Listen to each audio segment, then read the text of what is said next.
Hi, I'm Matt. And I'm Chris. We're from National Parks at Night. We teach night photography to people who are in national parks. Just like this one, Olympic National Park in Washington State. And boy, is it beautiful here. Yeah. So we've been here for about 2 weeks, and we're loving it.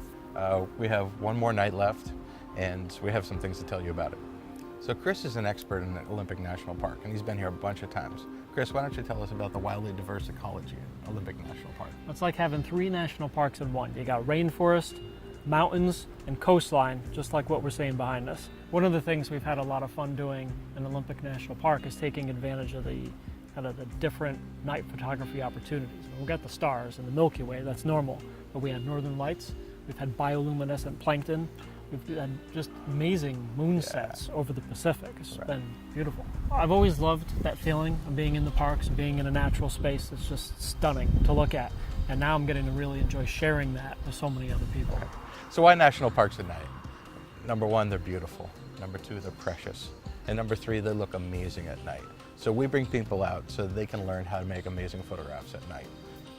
Chris, how long do we typically spend in a park? Well, you and I spend a week, 2 weeks. Students spend about 6 days here, 5 nights. And we're finishing up our last night here. What did we see last night?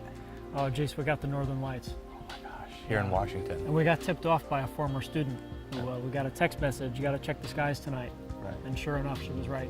Yeah, and that's one of the things we love. Over half of our students are repeat students. They love us and we love them. Matt, why do our students choose us? Well, I think that we've built a program that resonates with people who want to do one very special thing, and that's hone the craft of night photography in places where they get pictures that are unlike anything else.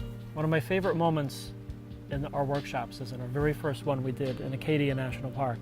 We brought the students out to the coast, and instead of shooting, they just stood there looking around. And I forgot how special it is to have that first moment seeing some of the most pristine coastline in all the U.S. You know, that reminds me of why we started National Parks at Night. There's an amazing feeling that you get when you see your first Milky Way shot, or you see the northern lights, or you see the starlight bouncing off of a glassy smooth surface with mountains in the distance. All of these things can be captured. One of the things that's great about doing night photography in a workshop setting is that we're working as a group and we can collaborate. We got each other's backs in the dark for all the bears that we never see because it's dark. But we love being able to work together, light paint together, tackle complex photography situations together. But most of all, we just want you to understand that it's possible. We give you all the tools it takes to do night photography. Check us out, nationalparksatnight.com. We'd love to see you at one of the workshops. Thanks a lot.